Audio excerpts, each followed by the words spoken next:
Jake, What's up, Ben? you know how last week we were kind of talking about like portals to different dimensions and stuff like that?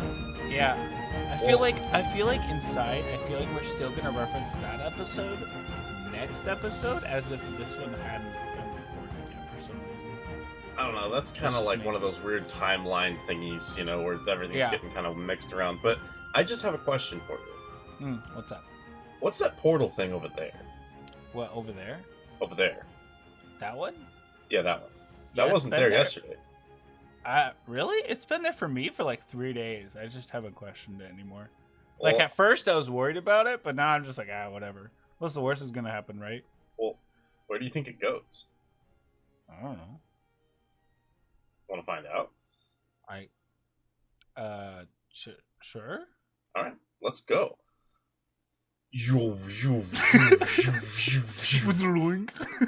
Oh my god! It's Arcane Forge! You're in my basement. Oh. Yeah. Okay. I made this portal. Well, That's can I kinda ask you a cool. question? Why'd you make this portal that just appeared in our house, and why did it take us 3 days to come through it? And where did you find enough magic to keep a portal open for 3 whole days? I mean, firstly, Arcane Forge, so that's where you get the magic from, right? It's not just a name. You know, I feel like arcane stuff is my whole deal, and we're in my basement because, I mean, I get bored sometimes, and I thought I'd summon you guys here. 3 days worth of travel. I was not predicting that, I'll be honest. So you guys might want to use a shower or something, because like it has been 3 days. I mean, I don't have toothbrushes or anything. Like, we're in a basement, so no extra toothbrush. Did you bring your toothbrush? It's his basement. yeah. I'll see what I can rustle up, but I mean, it's not going to be good. Hello and welcome to Traveler's Tips and Tales. Hi, thank you for having me. My name is Ben. And I'm Jake. And joining us today, our buddy Josh from Arcane Forge. Welcome. Hi. Well, I guess you should be welcoming us. Yeah. Our Special first episode from Arcane Forge's basement, apparently. Yeah. So, first of all, thank you for coming and joining us on today's podcast. We're here to talk about a very interesting topic. But first, tell us a little bit about the Arcane Forge and about yourself. Tell the people. Okay. Yeah, sure. So, as you say, my name's Josh, and I run a YouTube channel called the Arcane Forge. I'm an illustrator, and I like to make massively way too in-depth videos about monsters from Dungeons and Dragons while I illustrate them. And, I enjoy it. I appreciate that. I think it's pretty but yeah, it's really fun, and I basically get to combine all of my favorite ultra nerdy hobbies into something that people tune into on a Monday, and I'm really, really glad of that. So, and it got me here as well, into this lovely basement. So, yeah. Well, I will say, out of all the sloppy basements I've seen, I feel like this is a pretty nice sloppy basement, you know? Thanks, man. Yeah. I didn't clean it, but I Well, that's the magic with it, right? Oh yeah, for sure. Yeah, Well, that's say, just though, prestidigitation for you. Like, I can clean it in a 5 foot square at a time. So See, I think it's kind of different though, because basements over in the UK have like a purpose. You know, they could be like a wine cellar, or they could be storage, or something, or they could be like a lounge. But in the United States, people are like, "I have a basement." You're immediately like, "Oh, they're a murderer." oh yeah, for sure. I mean, that's the thing as well. Like the UK being, like, all of our homes being so old in the UK compared to the States. Like, all the houses are all like lovely and new and stuff. Like, there's for sure ghosts in here. So like, that's like, there's just been enough people living in these houses for long enough that there's bound to be at least one. So yeah, but that doesn't make it bad though. Like, it could just be, no, it's not chilling. bad. I mean, chilling, you know. Yeah, I've never seen a horror film that's not turned out pretty well for at least someone. Mostly. I mean, even if everyone dies at the end of the horror film, the ghost still gets its house back. So yeah, exactly. It's been I mean, about it's kinda property the fair, whole I mean. time. Yeah, they had it first. Finders keepers, I guess, right? Yeah. Yeah. Only problem with that is eventually there's not going to be any more houses because all the ghosts will have taken all the houses. Oh man. And you can't even build it on the site of a house that's not there anymore, because then you get situations like Native American burial grounds where it's just like, oh, that's haunted. Yeah. It just exists. It's haunted. How do you reckon ghosts feel about trees? Can you build like a really good tree house? Maybe we should just do that. I think just that's build probably one of the best options, honestly. Hmm. Unless there's like a ghost dog that was like buried at the base of the tree, Yeah, that's true. Maybe they might get a bit I feel like dogs would be cool about it though. I don't think you'd get many horror films with like. I mean, Cujo. Cujo is the exception, but that means that there is a rule for that to be an exception too. That's and like right. Cujo's a living dog, so ghost dogs are probably totally chill. Yeah, ghost dogs. I can't imagine a ghost dog would have any issue. Although they might pee on your tree. That's there true. Is that. So that aside, what is your? This is a thing we ask everyone that comes on the show. What is your experience with Dungeons and Dragons, and do you have a preferred edition? I definitely do have a preferred edition, although kind of like Skyrim, I have modded it to hell. So so 5th edition, right, for sure, for me, is my favorite edition. Okay. Because it is a nice merger of basically I've played 2.5 editions. I played a kind of slightly more coherent, slightly de-Gygaxified version of 1st edition, called Adventurer Conqueror King, that was released by Autark, and that's the edition that I had played the most until I started playing 5th edition. I played this mystery edition that happened like after 3rd but before 5th, and I think it's just been someone wish-spelled that out of existence, I'm sure. Either way, like it's just a hazy memory. And then 5th edition, 5th edition, it kind of has all the stuff that, well, a lot of the stuff that I really liked from 1st edition, while discarding a lot of the stuff that I really disliked, and has a lot more kind of, it's a bit more video gamey, it's a bit more it's less rules heavy, allowing you to fill in the gaps with what you like, and I feel like I tell the best stories that I can tell in 5th edition so far, although I did enjoy my kind of version of 1st edition, although it did feel like a crushingly depressive medieval fantasy simulator. So, I mean, that just sounds like 1st edition D&D. So. Yeah, yeah, totally. Yeah, yeah. We don't talk about the Tomb of Annihilation. But, oh my God! Speaking of Tomb of Annihilation, I realize we're off topic again. I don't care. Did you either one of you ever get a chance to look at the really like enhanced, the special edition Art and Arcana book that was released for 5th edition? I did not. No. So it's a look back at all the older editions, and inside it had all the old book covers. I did right? actually. Yes. Had the original Tomb of Horrors in it. Yes. The Tomb of Horrors with all of Gary Gygax's notes. Mm-hmm. I sent my players through that, and it ended a whole campaign. I'm not surprised. We had like a really lovely campaign going, full of characters that we all loved, and then I got that as a gift, and I was like, oh my God, this is so amazing, we should totally play through the Tomb of Horrors. And I thought the Tomb of Horrors was the Tomb of Annihilation, and was like, oh, that's gonna be really fun. And then we did Tomb of Horrors, and true to no one had fun at all. No, everyone really hated that, and we all just kind of agreed. We got like 3 or 4 rooms in, it was just like, I don't even want to play these characters anymore, I don't care what happens in their stories. It's just like, oh. You've ruined the image in my head of this character. Yeah, my most beloved character is now dead to me. Yeah, so we don't do that anymore. It's okay. I've done that accidentally before I even knew what Tomb of Horrors was. I like killed everyone's enthusiasm about their characters, and they were all just like, "We want to die." Oh no! Oh, that's such a shame. And then we made new characters. Yeah, I'm guessing. I can't actually remember the time that Ben's referencing there. I don't know if I was a part of it or not. I've done it a couple times.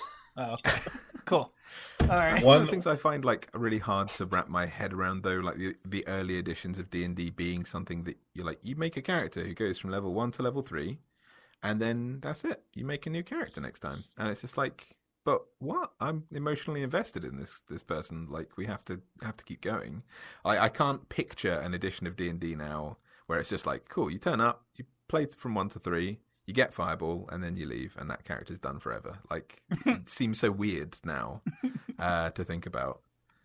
Yeah. Yeah. Well, the thing is about first editions and like AD&D, if you keep leveling, eventually you'll hit a point where the monsters are so difficult that one little disruption to your party and you stand no chance at all, or you're so godlike nothing can touch you.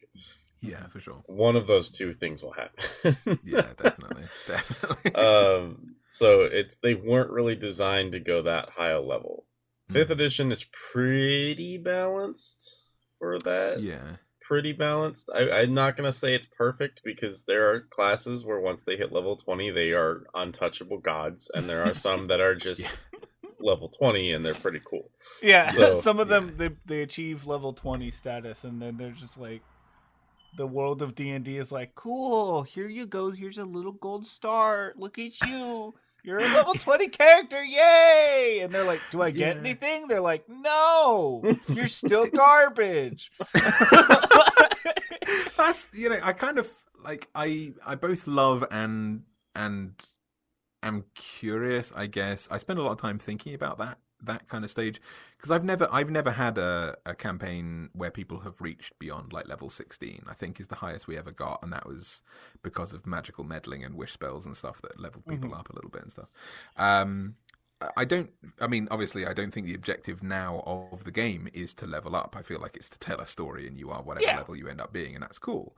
But yeah, that whole feeling of like wizard at level 20 is like, cool, I can just choose what reality is now. And then the fighter is like, I've got a really good sword. It's sharp. And even if it wasn't, I know I could still do some decent damage with it. And then the wizard's just like, I could make it so swords never existed with a wish spell. Is it comparable? Probably not. But like, how else do you make wizards? How else do you? That imbalance is kind of written into the fabric of this kind of story, I think. Yeah. Just being a level 20 spellcaster in general, it's just it's over for pretty much anyone you run into. Or a level 20 rogue or a level 20 paladin are also really, really good. Yeah. And it's just like, what do you do? But anyways, we do have I promise, listeners, we do have a topic for this episode. We do have a topic today. And I think it's time we introduced it for real. So, today's topic, we are looking at the debate, the never-ending debate that has been happening since the late 1970s. Theater of the mind versus visual aid when it comes to playing D&D. Or role-playing games in general. So basically, do you describe the situations just let everyone imagine it in their heads, or do you have a cool battle map with minis and you go out and you build maps and battle areas and arenas, and do you go the whole 9 yards? I mean, this could also be like edited for the recent Corona times, right? Because nowadays all of our minis have dust on them. I'm pretty sure. That's so sad. And so it's so sad. I want to just like, man, I was get it all off. But we started a brand new campaign last year. Oh man, that seems horrible to say. Actually, last year, and I was so ready for this campaign. I got so excited. I like bought physical metal coins for everyone's gold and all this kind of stuff that no one has ever touched, because we have never actually met in person. We had to start online. Yeah. And like I'm really into like, I guess what I will kind of call like 4D D&D. I like to give people maps, physical maps, and like when they find notebooks and stuff, I write out the notebooks on like tea stained paper and stuff. And one of the things I'd really like to do is like if they find a bit of a treasure map, I'll go out to like my nearest charity shop or what I guess you guys would call like a thrift store, and I'll get like a really cheap puzzle, and I will paint the puzzle and I'll draw the map on it, and then they'll get like little physical bits of puzzle that they have to like put together and all this kind of stuff. Cool. And I love miniatures and all this kind of stuff and battle maps, and I had all that prepped, and I really wanted to throw it at my players, but we have not played in person. So sad. It's so sad. But yeah, so in alternative to that, for visual aid purposes, you could also substitute all of your really cool minis that I'm sure you have and have spent a lot of time and effort and money on. But you could also do things like, Roll20 has that. Just trying to like give out the alternatives early in the episode, so if anyone is here for that specifically, they could take it and leave. But like you could use like things like Roll20, or even what we do, Ben. We just have a Google drawing that all of the players are shared to, and we have like little symbols that represent each of our characters, and then you just import maps onto that, and we move them around. That's a really cool idea. Yeah. So, like, there is alternatives to visual aid. You don't have to, just because we're in the digital era of playing D&D, you don't have to play Theater of the Mind, Yeah. There are alternatives. I personally like a little bit of a mix. Mostly... So I like to spend a lot of time on battle maps and stuff like that. I didn't always. For a really long time, I used to use just a little wipe away mat that was just kind of that kind of tea-stained paper color, and I would draw like little bits here and there. Just what the players can see.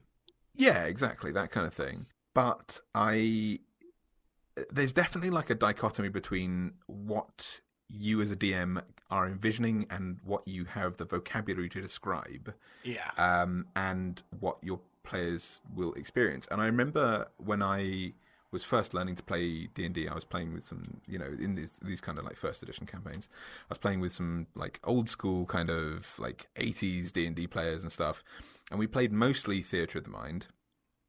And I remember just being super confused about where things were and what things were doing. Like puzzles in Theatre of the Mind are ungodly. Like they having. I remember that I can't remember what sort of module we were using, but there was like a very very long corridor, which we discovered had a like hallucinatory wall on one side, so you could pass through it, but you didn't know until you touched it.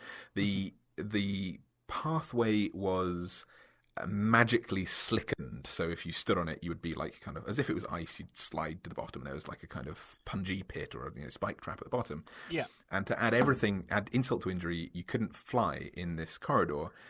And in order to, basically, it was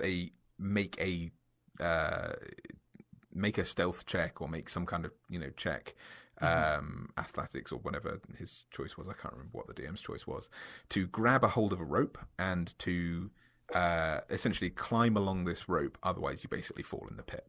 Yeah. And he'd really thought long and hard about how to make sure that we are on this rope. No questions asked. That is what you are doing. But the rope, the way it was described was that it was going halfway through this wall at an angle, and it was like, what sides of this wall is it connected to? And none of us knew by the end of it. So we knew we were grabbing a hold of a rope and trying to climb somewhere, but we didn't know where the two ends of the rope were or anything, or what the size of this room was exactly. And part of that is, I'm sure, down to the DM being like just really excited about this trap, because that happens. You get like... Yeah. You've been planning this encounter for ages. You know exactly what's in there. You're so excited. You want to just describe everything. Like, I want you guys to see what's in my head. And then you no doubt forget something really vital that has the potential to leave everyone in the party thinking that there are different puzzles, essentially, in this room. They have different things to overcome. And just having that clarity of, like, this is the exact issue you are facing right now, allows players to then think creatively about how they're going to get out of it and break the game. Yeah, you don't want to build up a a secondary wall that the players think that they have to get over when really they just have to like open a door or something. Yeah, exactly. Yeah. But like I fully agree with that, and I also think it's terrible for like theater of the mind. Sometimes it could be confusing and hard on the DM to describe it perfectly, but also I feel like it puts on a little bit of extra pressure on the players, because at least for me, because I feel like my brain just works on a different radio wave than a lot of people. So sometimes during theater of the mind, I won't understand something that everyone else in the party will. Yeah. Just because of like how it's worded or something, and just like my brain didn't go there, and all of a sudden during combat I'm really confused, and my turn all of a sudden takes a lot longer because I'm trying to do something that I realize I don't have to do. Yeah, for sure. And then it could be like a big waste of people's times or whatever. So and then it makes me feel like, oh, I kind of wasted everyone's time there because silly me, I mixed up my information or whatever, So I think it could put a little bit of extra pressure on DMs and players respectively. For sure. At the same time, though, that's like my biggest problem with Theater of the Mind. Yeah, but I mean, it's also like on like playing kind of devil's advocate for it as well. There are kind of two main things that I don't want to just hand artwork to my players all the time as well, like, because I want to ideally describe something that they've never seen before. In an ideal world. That's a lot of art. yeah, for sure. But at the same time, and also I don't want to kind of.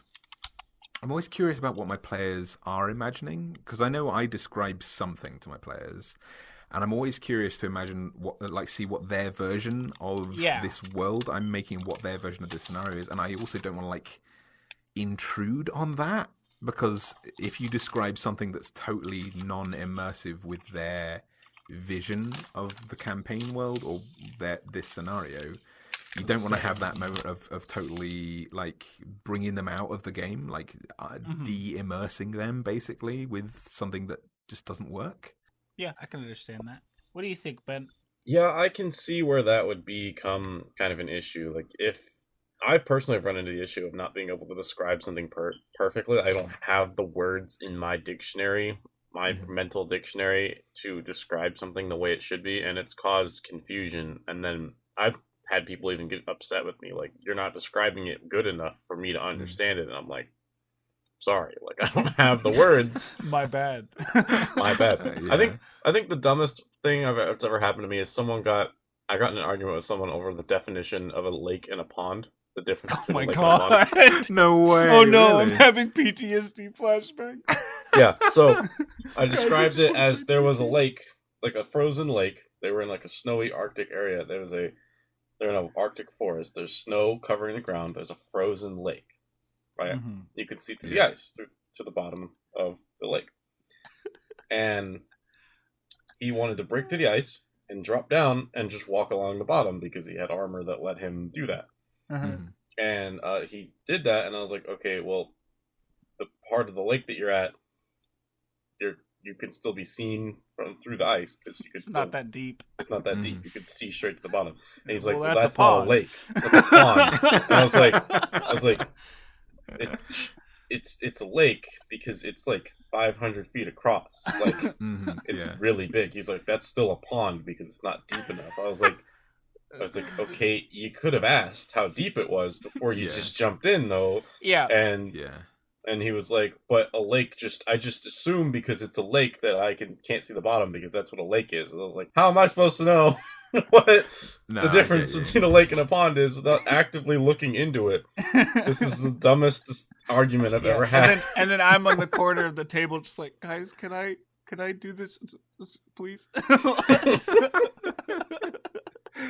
Oh, man. I don't know about you though. If it comes to me not describing something, and I'm actually getting little flashbacks of the first major controversy we've had in our campaign so far. But when it comes to me not describing something properly, and as long as too much time has not passed and too many people have not done things that have added on top of the misunderstanding. Yeah, the misunderstanding. I will tend to just say like, right, okay, do you want to retroactively not have done that? And we'll just, now that we've cleared this up, I'm not going to make your spells be gone. I'm not going to, you don't have to be in that pond. It's a body of water. I knew this word. We have a discrepancy about this word. Do you still want to have done that? Is kind of as long as it's not like cool. Now someone's standing on top of your head. Set that aside. This is what is the true, right? Yes, it's this deep, but it also has this circumference. So yeah, if that makes you happy, would you like to still go through the ice? Kind of a situation. The pond versus lake thing is like actually a really good example for me because I don't know about you guys. I'm trying desperately not to make this a tangent because there's so many things going on that I really want to say. But okay, let me circle back to this. I'm going to keep all these things floating in the air. So I don't know if Americans in general are more numerically minded or if I'm just really bad with numbers, okay? Because I know that, like, whenever I'm watching, like, trashy cop TV shows or something like that, they'll talk about someone being, like, 6'4", 180 pounds or whatever it is, and it's just like, how the hell can you tell what that person's weight is? Like, we would never say anything like that. Just, like, we'd say maybe, like, heavy set or athletic or slim or, anything. We'd never say, like, I don't know how heavy this guy is. What are you talking about? Like, how do I know I haven't asked him. Like, that kind of thing. Yeah, exactly. How much do you weigh? Do you want my BMI? I'm just trying to rob someone. So I don't like we don't really do that. And I'm bad at numbers. I don't know if that's just a thing. But when it comes to like the size of rooms and things like that, I will often say, there's an enormous ballroom. You can smell the lavender wafting from the nearby perfume oil lamps. Everything is gilded. And they'll go like, Josh, enormous. How big is enormous? It's... okay, I'll just Google something and then I'll get the image okay, that's this size is the size we're talking about because I'll go because my first thought is always like, how big is the room I'm in? And then go like, because if I'm playing with D&D, I could say this many rooms worth. But if we're in like across the world now, like we've got one guy playing in France right now, and it's like, okay, you don't know where I am. You've never been to my dining room, so it's this image. This is how big the room is. That is how big, but nothing like anything you can see on the screen. That's how big it is, but it looks like this. Is roughly what I will do when I'm using kind of visual aids. Especially if it's like establishing an atmosphere or in particular, definitely size. If you've watched any of my videos as well, like I will often say like some creature is like a certain number of giraffes stacked on top of each other's head, or like a certain number of Danny DeVitos long, because like I will know like that's about all I've got. I'm really bad at feet and stuff. You know what though? Ben. You could describe something with Danny DeVitos and giraffes, and Americans would still understand it better than meters. Petition, Ben. From now on in your games, I want you to describe things in lengths of giraffes and Danny DeVitos only. Thank you very much. I'm so sorry, Ben. I'm so sorry. I've ruined your campaign. Well, here's the thing. Americans will measure with literally anything except the metric system. That's fair. Unless they're NASA. Well, that's because they lost a satellite once because of that. That's the only reason they do that. Oh my goodness! Because the company that made the thing for them used inches and feet, and NASA didn't bother to calculate the difference, and then they lost a Mars orbiter. To be fair, like we vary a lot of the measurements that we use. Like if we're talking temperature, and I don't know if you guys do this as well, but certainly in the UK, like. We'll always say when something is cold, we'll talk about it in Celsius because it's like, that's how cold it is. and then when you get to hot, we will probably switch to Fahrenheit because it's the surface of the sun temperature outside, and you're there. I'm there going like, are we still talking Celsius? Because that's like when steel boils. Like what are we talking about here? Like, you know, where are we? Why? Who is outside right now? Like, I'm actually speaking in Kelvin. Yeah, we should just measure in Kelvin. Just screw everyone over. Like, we need to have our own D&D version of measurements because I feel like that discrepancy. I don't know actually if they're published in different weights and stuff. I would be interested to know that actually. If like, actually, no, we do get pounds. The books in your country, are they written? Is the weights written in pounds, and is the lengths written in feet? We've never done encumbrances in my campaigns, really, specifically because I'm so bad at dealing with things like that. At one point, we did stones and pebbles in terms of like how heavy something would be. This amount of stones or this amount of pebbles. Yeah, rather than like stone as the weight. The British will weigh with anything but pounds. Yes, what is a pound? Like, it's just like I like, that's just money. What are you talking about? How many doubloons is that thing weigh? You know, it's pounds. Pounds is money. Yes. How many euros worth of weight is that? You know, but a lot. So most people. Yeah, fair. But to be honest, what I tend to do is, as a DM, just go like, there's no bloody way that you are carrying that many things. Like, if someone has two swords, like two broadswords or something like that, they have to really be quite strong. You know, like they have to be 18 to 20 strength for me to be okay with them having like multiple big weapons. And unless I totally disregard the rules for the bag of holding and just go like, it's a hole. You can, as long as it fits in the mouth of that hole, you can fit anything you like in there. I don't care how heavy that is, because that's just now I don't have to care what's in there, and we don't have to pretend like I know maths. It's not on your person anymore. Yeah, exactly. But like the rules as written, bag of holding says you still deal with the weight of what's in there, and it's just like, well, what's the bloody point? Like, it's a bag of holding. I wanted Santa's sack. I don't want a bag of responsibility where I still have to pretend I know what maths is. Like, you know, I clearly don't. I'm so dyslexic. Please just let me. My scapegoat to not have to worry about this anymore. This is why you have a bag of holding, because I specifically didn't want to care about this problem. You'll notice that all the magic items you guys have got are things that I can't do and I don't want to care about anymore. That's why you can do all these things. I will say, the only issue I have with my players carrying around so many bags of holding is the rule about extra dimensional spaces overlapping. I always, like, technically speaking, not too long ago in the game I run on Fridays now, one of the people should have been sucked into the astral plane along with their entire bag of holding, because they just jumped into a thing. And I was just didn't want to be that guy. So I was like, you know what? I don't care. This time I'll let it slide. Yeah, they jumped into a portable hole, and they are the one that carries the bag of holding. Oh, wow. Okay. So technically speaking, the moment they did that, the portable hole, the bag of holding, they all should have been sucked into the astral plane. But I was like, you know what? Was that me? I'm trying to think now. No, it was Selfie. Okay, I was going to say, I was like, I carried the bag of holding for a bit.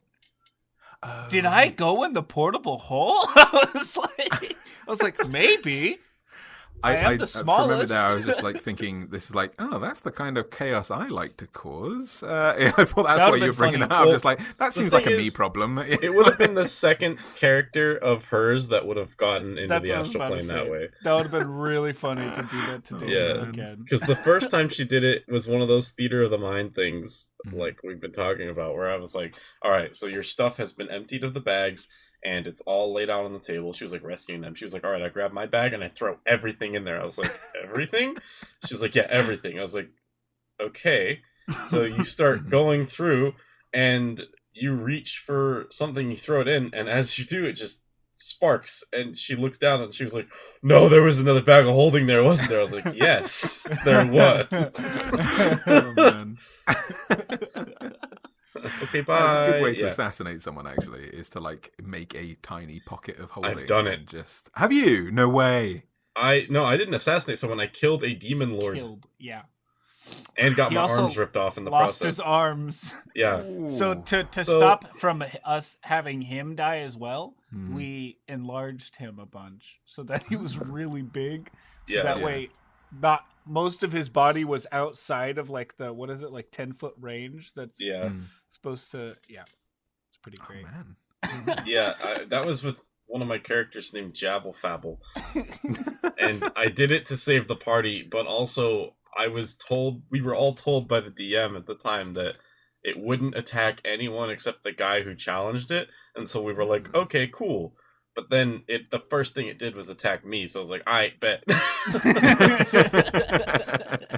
was like, so that was a lie then. Yeah. So and then he gave a reason, but I was like, I get that you have a reason, but you stated the opposite.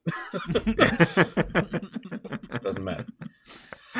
But I think we should probably talk about the visual side, the model side, the terrain side of things. Oh, God, I love a good bit of terrain. So, terrain is awesome. Terrain is really let's cool. just go ahead and all acknowledge that the reason we do the models and the terrains and the maps is not because we can't do without them. We can. It's been stated that we can. It's because they're awesome. Because they're cool. They're fun as well. And like this is one of the things. Like, I love miniature painting. I've done it for a really long time. I think we've all kind of talked about us having kind of like a background in Warhammer or some kind of war game, you know, to some extent. I don't know if did you guys start off playing war games and then go into D&D, or the other way around for both of us. All right, okay, no way. D&D into Warhammer. For me, I was just, you know, oh, look at the shiny models. Got me into, basically got me into D&D.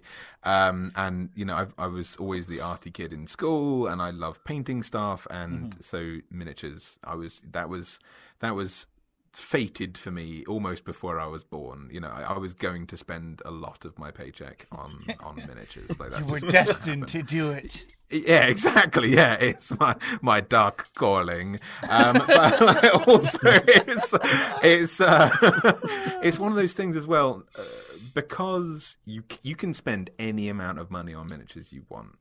It's gonna be probably a lot, but when it comes to terrain, you can make that out of anything. And one of the things that I love most about D&D is that you can like a sphere of annihilation, you can throw all of your gold at it if you want to, and it will eat every single copper's worth.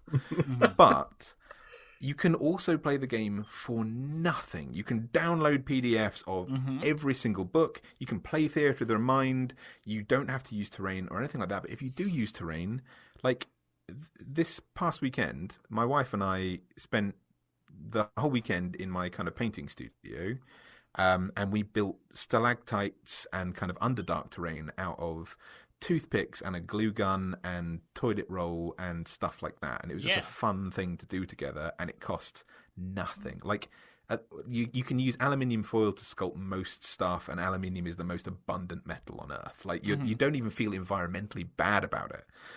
You probably do when you start using resin and stuff, but like, making terrain is really fun. And like, I don't know about you, but like the whole thing that I get out of being a DM, as well as getting to like make a fun story and all the stuff that we all know, the reason why I love being a DM is because I'm obsessed with gift making. I want to make something really cool, and I want to give it to all of my best friends. And there is nothing like spending a whole weekend or longer building a ton of terrain to basically give to your players and then get to use it for the rest of your life as well. So like, that kind of side of the visual aid, I think, is just so self-indulgent, but also such a gift that you can give to other people as well. It's just, I love it. I personally absolutely adore it. If I may, though, on that same note, I know that was not the only thing you were painting in that room. There was something in that room that cost probably a lot of money. Oh yeah, it did. Oh yeah, it did. Oh man. But I mean, yeah, at the same time, yeah. though, there was probably some mini in there that was a lot of money. But Ben, Yeah. we come from the era of whiteboards with Yes. with pre-drawn grids on them, so we don't have to draw the grids every time. Yep. And bottle caps and dice as That's true. minis. We would use. Oh my god, the biggest we battle found out ever we found had. out that a normal bottle cap is a 5-foot medium creature, and then like a Gatorade bottle cap is is a large creature, and then just any can is a huge creature. So we'd have like bottle caps, and then over here would be like an Arizona can that's like really tall for no reason, and just then, because it's huge. Don't forget the mayonnaise jar lid that was the 20-foot monster. Oh my god! This is Miracle Whip the Magnificent, and exactly. Yeah, man. But I mean, alternatively, if you don't think that visual aids are better just for your artistic reasonings, right? Because maybe you're not a good painter, or you're not hands-on and crafty. Visual aids are still accessible to you at a cheap cost, where it's just like literally we would just like every time we drink a water bottle and we'd about to recycle it, and then Ben would be like, give me that cap. Yeah, for sure. I think that's one of the best things about it as well, because you can recycle a lot of stuff. There's so much, like we pile up so much recycling and stuff, and so often I'm just like, I could save that box and turn it into something. Like, that could be a castle if I get a few more toilet roll tubes and stuff. That was always like one of my favorite things to do as a kid as well, like watching like Blue Peter and all these other like TV programs and stuff as a kid after school is always just like, right, how many yogurt pots do I need before the presenter tells me how we're making a rocket ship this weekend? Like that is like such a big part of my childhood. But at the same time, like mostly because of disorganization, I have a Kickstarter edition, and I ended up, addiction with just tons and tons of miniatures. I ended up with loads and loads of miniatures that I had not unboxed. It was just this huge pile of grey plastic shame that I had not sort of like used as miniatures. So I owned all those things, but I was still doing the whole kind of like bottle caps and dice as minis thing. And I was only really doing that because there are people in your group who will be better and worse at visualizing everything as well. Like when I am DMing or if I'm playing D&D, I imagine you guys are probably the same, but I am just like wildly hallucinating everything. Like I am in that world. I can't even see our world anymore. I'm just seeing everything when I'm describing it. My wife, who is interestingly also an artist, but she is a graphic designer and kind of graphic designer turned illustrator. So, whereas I'm like pure illustrator, she's multi-classed, obviously. She has a really hard time picturing anything. So she loves D&D, and we'd been playing D&D for like a year together. Before she went like, yeah, man, like I really appreciate it when you do the grid, because then I can see where I can hide and stuff like that. I'm the same way. Really? Yeah, I am your wife, to say it weirdly. Okay. To say it in a weird way, I am the same way as your wife. Like I love the artistic part of it. I like seeing it. It makes my eyeballs go, ooh, that's nice. But then at the same time, I'm like, where are the grids? How far can I move? How far is me from that guy? I want to be able to count it myself, so I don't have to worry you about like, how far am I from this guy? Can I shoot him? Or will my spell reach him? Yada yada. So like, I'm the same way. I love seeing the really cool terrain and all that. But at the same time, I'm like, how far though? Yeah, no, it does stop any discrepancies about that kind of stuff as well, because like if you have a player who I know I'm actually in this kind of like dicey situation at the moment with actually the guy who was my best man at my wedding. I have killed so many of his characters because he's the person he's the person in our campaign who always goes like, oh, that looks like a trap, I want to poke it. Right, so I have just murdered so many of his characters that he and I are on like, you know that like, oh, we're pals. Don't kill any more of my characters though, otherwise we are going to have issues. Like, you know what I mean? Like, it's like I totally understand, we totally get it, but we're both on thin ice, so just be delicate, all right? This character has to live for a while. Somebody else's character has to die first. It's like, don't do stupid stuff then. It's 100% Ben and Michael. Yeah, it's just like, I love you. Please don't, like, it's like, don't kill my character. Please don't make me kill your character. You know, just that. Stop putting your character in advantageous situations to die. Come on. Yeah, man. exactly. Yeah.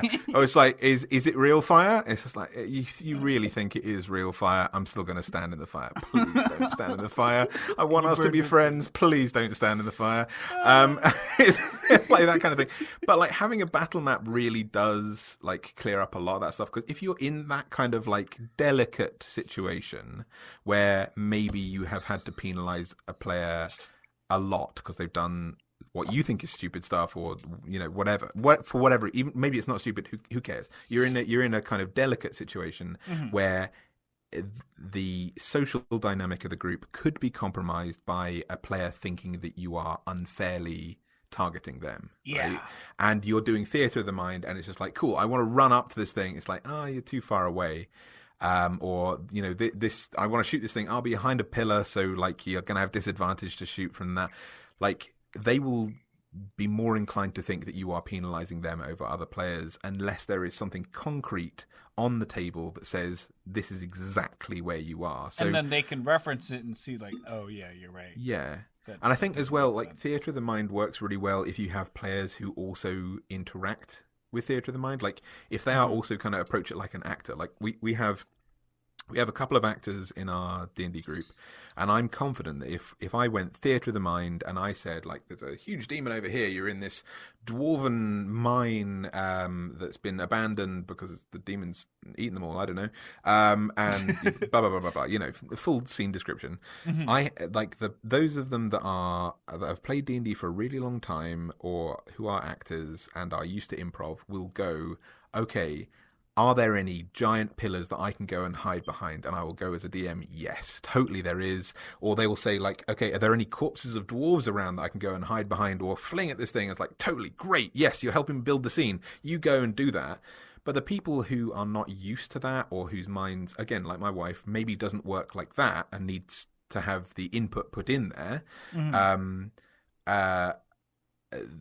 they need something to hide behind, you know. Otherwise, they're just sitting in a room with a massive demon, going like, "Hi, how's it going? Please don't eat me." You know, like, Hi, Bob. Exactly. I'm vulnerable to fire, like, and axes. Yeah, it's just like so. You. I think it really depends on the type of group you have, and I don't want to say that those people are worse at play or anything like that, because I think honestly. I have a theory that the people who need more instruction in D&D are more prolific readers, and the people who are better at improv in D&D are more prolific gamers. At least in my head, from the limited stock of information that I have access to, because I know my wife and the other people in my group who need a bit more like description of where things are and would prefer having, you know, like a battle map with everything modeled out, are like voracious readers. And to them, like, because, you know, when you're reading a story, you get all that information. And if anything comes up that's relevant to the plot, because, you know, this has gone through editors and editors and editors, and any superfluous information has been cut from it. So why would you be being told about pillars that aren't there, that aren't useful, you know, specific pillars? They're there for a purpose. Yeah, exactly. They serve the plot. And if you are, you know, more used to, like, I guess, improv or playing video games where your job is to observe the environment and like act accordingly, you're going to go like, right, how can I make this advantageous to myself, rather than I am now dealing with the situation you've put me in. It's like, I'm going to try and work with the situation. So that, I think, like, you have to assess your party in terms of what approach you lean on more heavily between theatre of the mind and visual aids, I guess. Have you guys found similar sort of stuff? I kind of agree, actually. That's an interesting thought that had never occurred to me before. The people that need it are the people that maybe don't actively think about, okay, how can I mess with this thing all the time? Yeah, totally. Like, for example, I know some of the people that love theater of the mind are some of the people that love just messing with things. They're the people that are just like the what ifs. Like, well, what if it was on fire? It's not, but what if it was?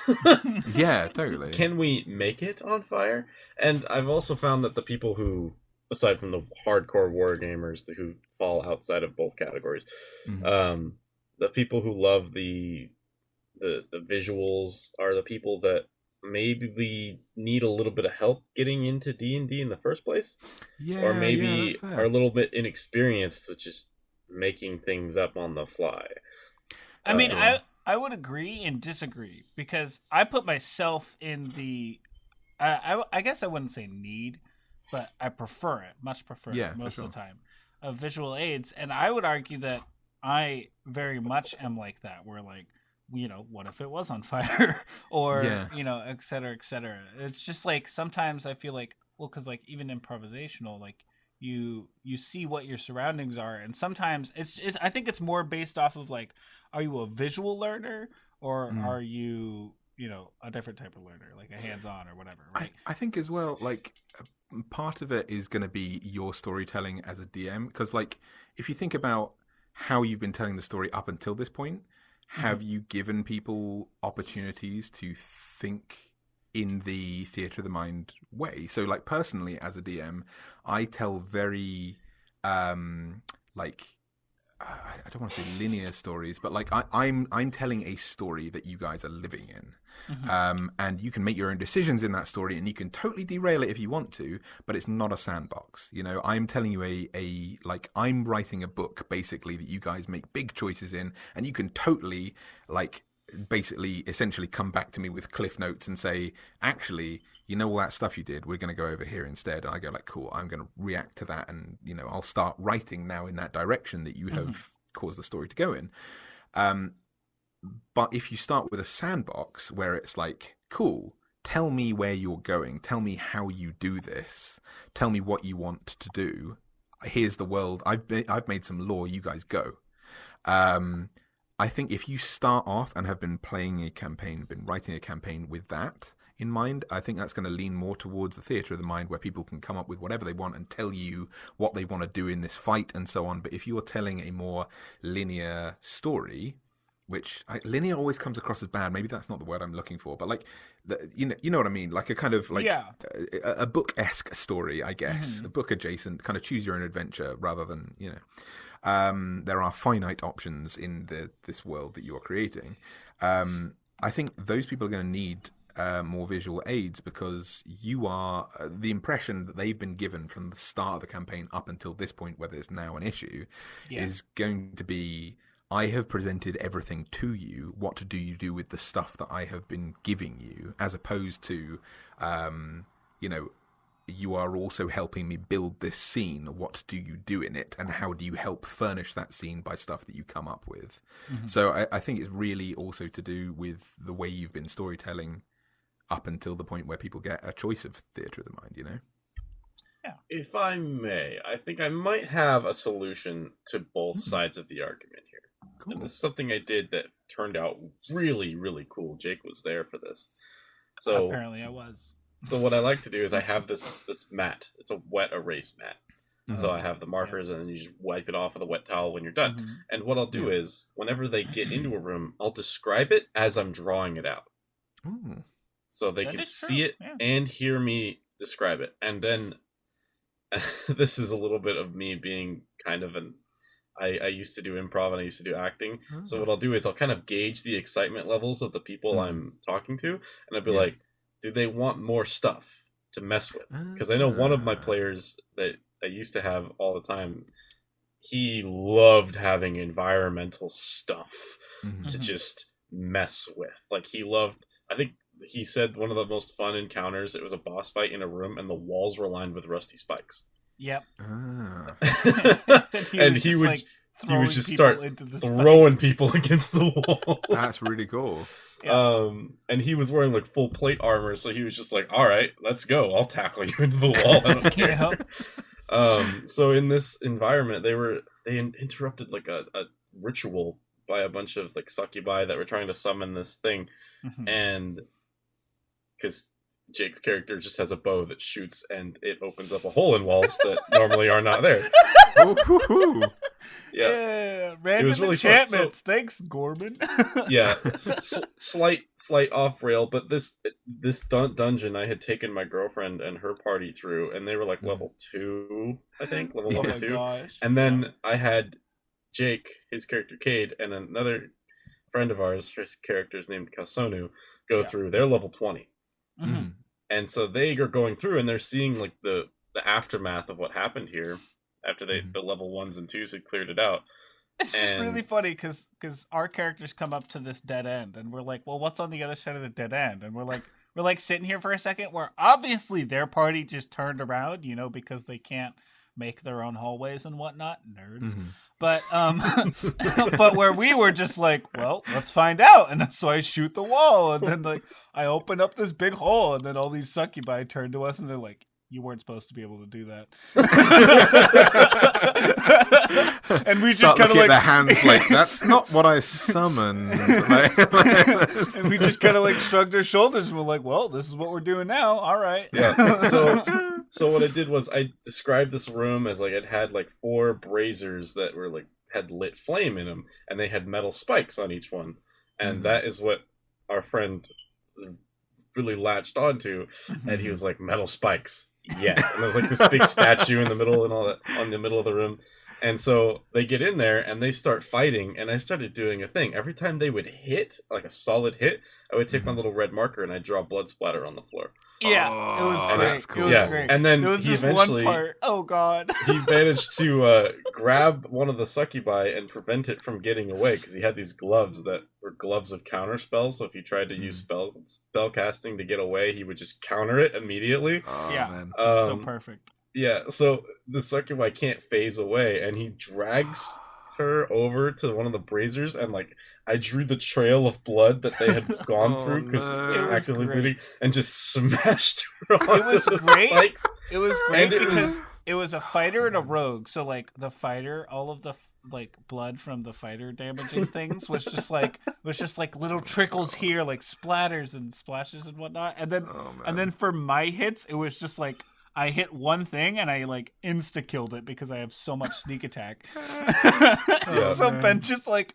made this like big like splatter of just like something happened here. And then like so he like smashed her onto the spike and it dealt like a little bit of damage, but because it was lit flame, it like started to burn, and he was like, yeah, I'm satisfied with that. And then he moved on to the next thing, and I just drew like this big puddle. Right, and it was so cool because at the end you could see the splatter of like what happened. It was in this room. It was like the story of our combat. Like it like told the timeline. It was kind of cool.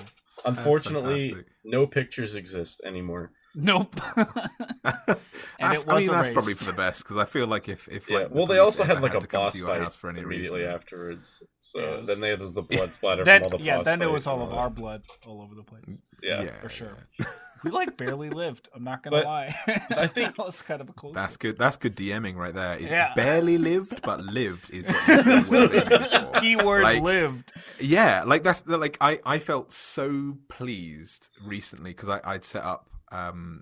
I've kind of set up my campaign this time with a bit more free range of choice in it, so people choose the missions that they want to do, and people like they're kind of like PIs where people come to them and like offer rewards in exchange for missions. You know, they have their home base type thing. And there was I called it the Night in the Supernatural History Museum, where a bunch of hags had taken over a natural history museum and were using the latent magic stored in ancient items to like open a portal to multiple dimensions and stuff. Awesome. That's neither here nor there. The important thing is a character died, which is not what I wanted to have happen, but like obviously. A character lost both of their eyes, someone like was burnt to a crisp, but still managed to just about survive. People lost limbs. Like they survived for the most part, but they crawled out of that natural history museum on their bloody stumps that were their fingers. And they now have stories to tell, and they have some stuff to do in terms of finding out how to get someone new eyes. So like it's like I that is going to shape a character, and is like your indication as a DM that you've got the challenge rating just right. That's like you know, we're going to pick our battles rather than just run screaming, unless you're a barbarian, run screaming in and like just tackle the nearest thing you can find. I love that kind of thing. So that is, I mean, if Ben, if you were the DM there, it sounds like you did an amazingly good job of like keeping them alive by just the fibers of their tendons. The thing I was most proud of is that by the end, I got 2 level 20s to go. I think this is bigger than us. I think we should go. No way! Wow, yep. No, that is good. 100%. I forgot they were level 20s. Well, because he did one key thing. He did one key thing. He cornered a frightened rogue with not a lot of hit points, with something that had a lot of reactions. So I couldn't get away from it, and I was just like, I got a chance where I was away from it. I was like, time to leave. Yeah, you guys just about almost killed it, and then like you guys were both on your last legs, I think, and then it started. No, it rolled on that one and cracked the statue, and then looked at it in fear because it started leaking this like gas, and then you guys are like, we were just like, nope. Yeah, and then like three more of the thing you just fought showed up, and then they all started praying to the statue, and then the statue came to life and killed them all because it was angry. And then it looked at us, and we were like, bye bye. It's just like, that is a problem for someone else, right? Man, I'm looking at my health HP count here, and it says it's time to leave. I really love the kind of like meta knowledge in D&D about health. Just like the kind of like on a scale of 1 to 52, I'd say I'm about 3 healthy. You know, I don't want to say like there's some sort of health bar above my head, but were I to be in a level of danger between 1 and 53, I would certainly say that I'm quite low. Definitely not giant statue demon worthy. John, I fully agree. Yeah, that stuff is great. But yeah, so I guess I'm kind of in the middle, right? Yeah. So like I like visual aids because I want to be able to know like how far I am from things and is, you know, where is stuff to hide behind and yada yada. I want to be able to see that, but at the same time, the type of visual aid that I most prefer is that one that Ben described, where it's just like this wet erase mat. We all use like, you know, bottle caps and whatever to represent ourselves, and we draw on it as we go. And the drawings, trust me, Josh, they are not good. They're just squares and circles and triangles. So at the same time, I myself am still theater of the minding the encounter, because, you know, obviously I'm not in a perfectly browned room. Paper colored how much room. dry blood is there. You know, obviously I'm not in a paper colored room with a bunch of squares on the ground, and there's a cube over there, a perfect cube, and over here is a triangle, and over here is a circle. No, I'm in, like Ben said, like I'm in this stone cavern, and there's a statue in the center with a bunch of lit braziers with spikes on them. So like I myself as the player see that in my brain, but obviously with my eyes I see a bunch of squares, rectangles, triangles, and whatnot. For sure. And I get the impression that that's something that has maybe happened since D&D began. Because I mean, I always wonder. I mean, I know about the miniature of the boule and it looking like a bullet and stuff, but creatures like the boule and certainly the gelatinous cube, a large part of me wonders, did Gary Gygax just literally get a cube of jelly from the fridge and stick that on the D&D table? It's like, that's what you're fighting. And then everyone at the table's like, what? Yeah, just like, is that raspberry jelly? It's like, yeah, well, in our world, yes, but it's dangerously acidic in your world. Like, I wonder if that's just like, I need a boss encounter. What have I got in the fridge? Like, it's just, oh, it's a banana. I wonder how much that has shaped the game and if that kind of stuff has happened. Because, like, before I realized there was a miniature of the boule that kind of inspired the boule's existence, I wonder if it was just like, yep, I got some bullets nearby. Just put them on the table. That's what you're fighting. That's what you're fighting. There you Does go. it have legs? Sure. Yeah, it has I legs. guess. Why not? I mean, yeah. I suppose it shouldn't not have legs. So yeah, exactly, yeah. It's like, yeah, there's no wizards nearby, so I guess. To make this a reasonable threat, I suppose yes, it does have legs. But then the funny thing is the same thing happened with the gelatin, where he just put the Jello on the table, and they were like, "Does it have legs?" And he was like, "No, not this time." It just kind of moves around. That's absurd. Why would jelly have legs? What is wrong with you? Obviously, it's a perfect cube. Duh. Yeah, clearly, just like nature intended. Why not? It's got a bunch of like skeletons and stuff inside it too. Why not? Yeah, it's got a random sword or shield or whatnot. I want actually that would be a really good way to deal with, like, if you have one of those players who like always brings a lot of food to the table and then spills it over the table, because or someone spills like their Coke on the table and just like, well, this black stuff goes all over these miniatures that you've just painted and stuff. Just like, well, that's black pudding now. So wherever that touches is the circumference of a black pudding. Oh my God. That's what you're now dealing with. I wonder how often that kind of thing's happened. It's probably more times than we think. Yeah. And we already think it's a lot, so. Yeah. Some malevolent Cheetos dust demon has now coalesced on the table because you didn't wipe your hands before you picked something up. I hope that's a thing. I hope that exists as a good I'm thing. gonna make it if it's not. So. Coming to a Monster Monday near you, Cheetos dust demons. That's gonna be a thing. I will happily work with you on that. Yes, please. Yeah. Oh man. Oh boy. If you had to, like, Vorpal's sword to your neck, pick between Theatre of the Mind and Visual Aids, which one would you have to pick? Well, Josh, I just said that I picked both like 10 minutes ago. Well, you've just been decapitated, mate. Sorry. That's true. Straight out. I feel like there is a happy medium that most people can find in their groups. Mm-hmm. Yeah. I personally, I think, would lean towards Visual Aid because, yes, it's expensive. Yes, it's a lot of work. Yes, you have to store all those models and minis.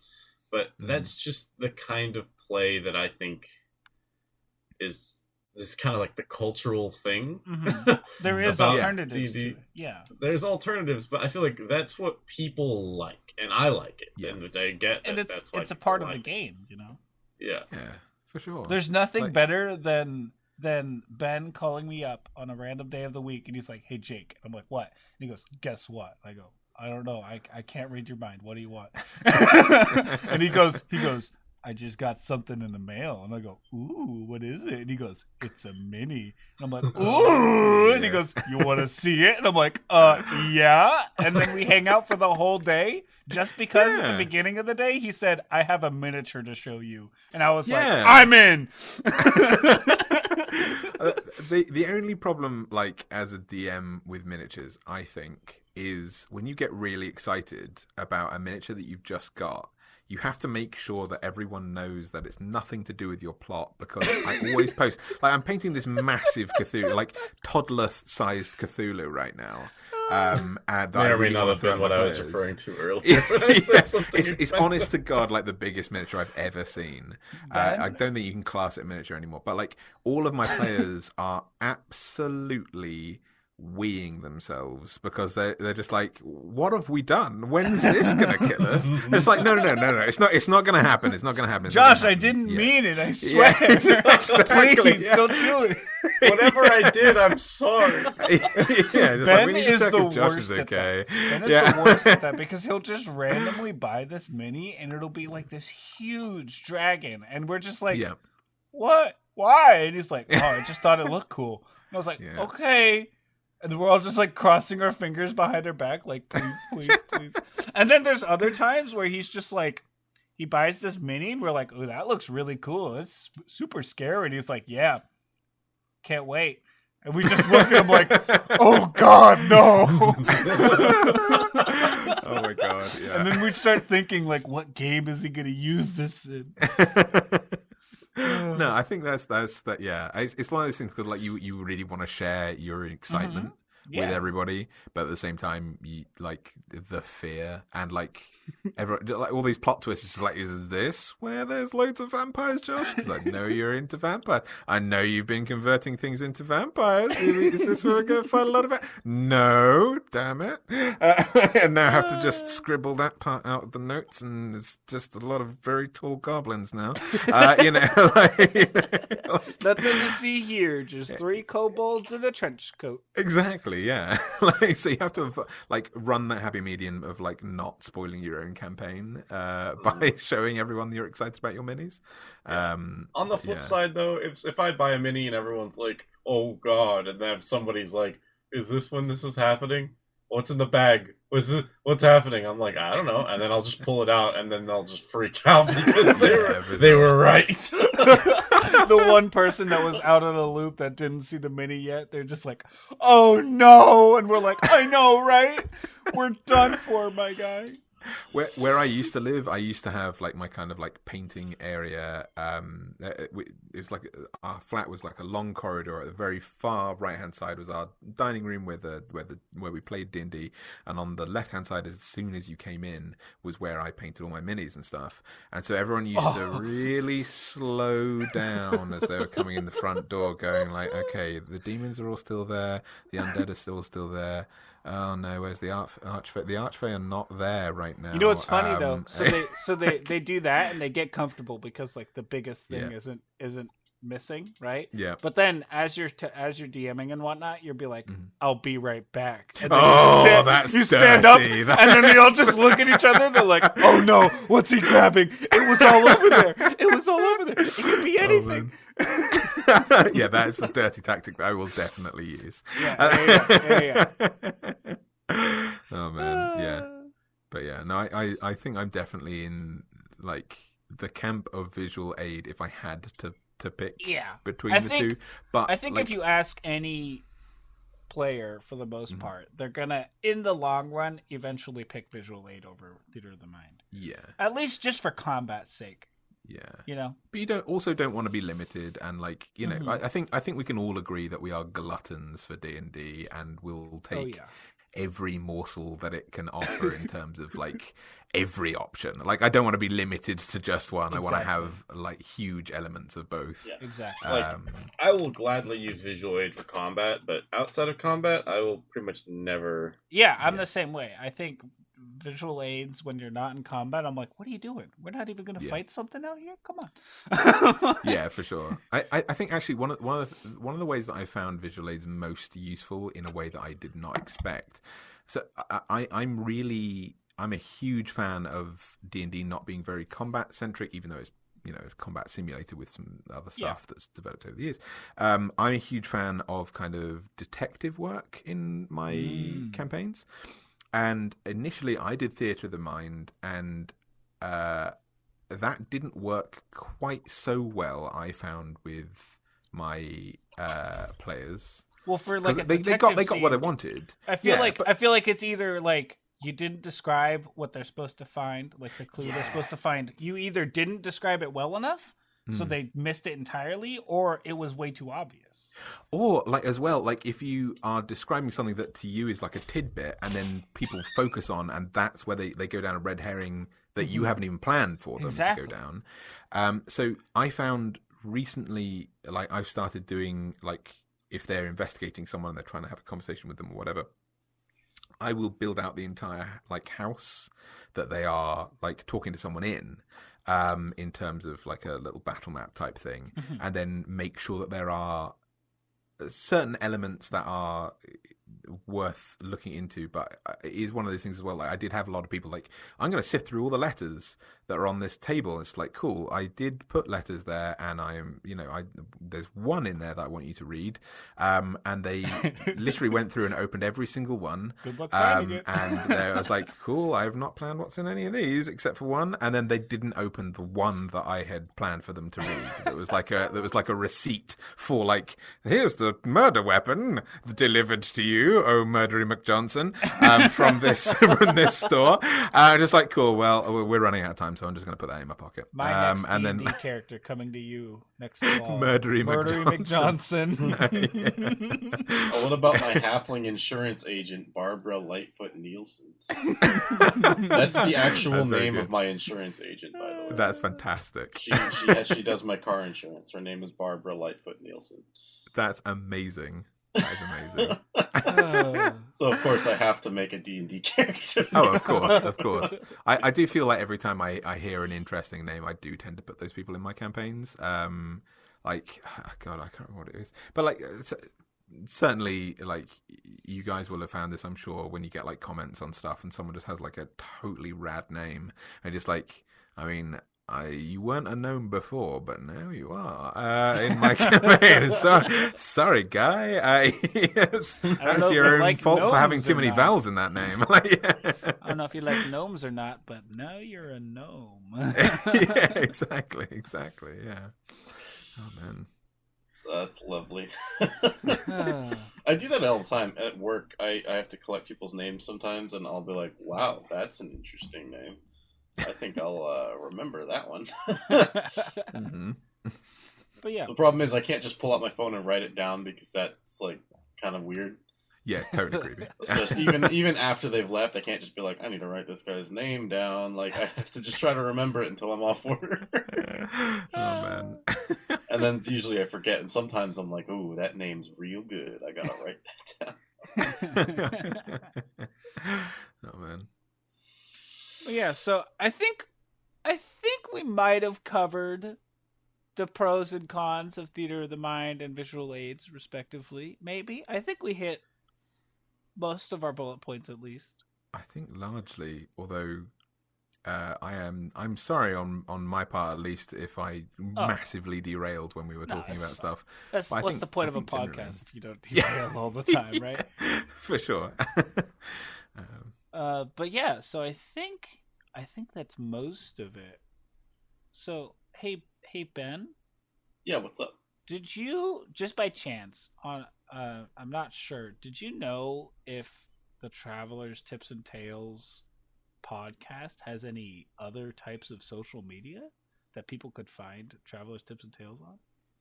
Other types of social media? What could you possibly mean?